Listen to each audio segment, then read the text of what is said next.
Now let's jump into some jazz bass drum independence. So first off, I want to tell you guys that I primarily play rock music. So that's not saying I don't love jazz music. I absolutely love listening to jazz. For some reason, it's always just been hard for me to play. I don't necessarily have the feeling that I've heard from a lot of the amazing jazz drummers out there. Tony Williams comes to mind, Art Blakey, all these other cool, amazing jazz drummers. Even Dave Weckl. I've even heard Thomas Lang play some jazz drum stuff, and it sounds amazing. So, but that said, it's still really good to practice jazz bass drum independence. And this was something that was originally taught to me by Lionel Duperon, where it was independence between the right foot and the left hand.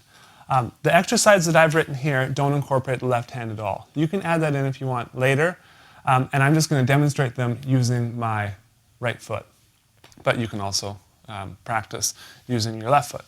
One thing you'll notice is on beats 2 and 4, the hi-hat is closing. Okay, so that's going to add an extra little element that wasn't there in the previous bass drum independence exercises we did using all the different hand patterns. Now our hand pattern is just one hand, which is the jazz ride cymbal pattern. Let me just play that for you.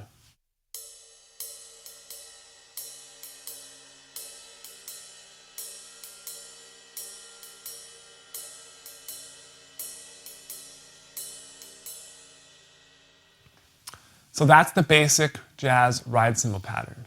Now what I'm going to do is I'm going to play it with my hi-hat on beats 2 and beats 4. And let me just move my foot here and show you exactly the way that I open and close the hi-hat with my foot. Basically on the 1 and the 3, my foot kind of looks like that. That's a little bit exaggerated, but it's a little bit up. And then on 2 and 4, I bring it down and it goes like that. So it's basically just a rocking. It goes 1, 2, 3, 4, 1, 2, 3, 4. And that kind of helps me keep the time, the time of the music, rather than just opening and closing on the 2 and 4, which I'm sure a lot of guys do, and eventually that's the way you might want to do it, and go ahead, whatever works for you. But this is something that works best for me, and so you can go ahead and try it if you want. Let me show you exactly how that sounds and looks.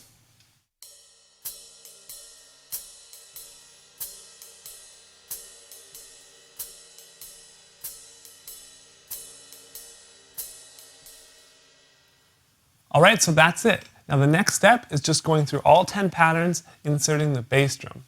And use these as a guide, as a reference, or as a starting point. This is just 10 examples, and you could literally play millions and millions more, especially when you start adding in the left hand and the snare drum. And I really encourage you guys to do that. Just take these as a starting point if you haven't played a lot of jazz, or you haven't practiced a lot of jazz bass drum independence, which is basically just triplets, bass drum independence using triplets. Yeah, definitely try and take it to the next level yourself. So let me play through number 1 through 10, jazz bass drum independence.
All right, so one quick thing I want to talk about, and that is the bass drum technique.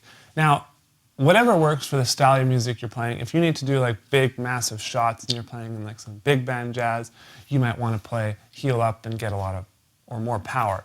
You know, the kit we're using here today isn't a jazz kit. It's not necessarily something I'd bring to a jazz gig. Normally I'd bring a smaller bass drum and it would be tuned a little bit higher with a little more tone. This one sounds a little bit throaty and has a lot of thump. But one thing you want to do to kind of achieve that more resonating sound, that sound with more tone out of your bass drum, is generally I would do something and I would call it feathering the bass drum. And that is just playing with heel down and then just tap the bass drum head. Don't kind of bury the beater. You know, you'll notice in a lot of the other independence exercises I was doing, I was probably burying the beater and leaving the beater right on the head. You know, in jazz, I wouldn't necessarily do it unless that's the kind of sound you're looking for. I just more play heel down and just feather it a nice soft stroke. And then you get a nice round tone out of the bass drum, especially if the bass drum is tuned a little bit higher with not very much muffling in it. It sounds pretty cool. So I hope you like these jazz bass drum independence exercises. Print out the sheet music, take them to your kit, have some fun with them.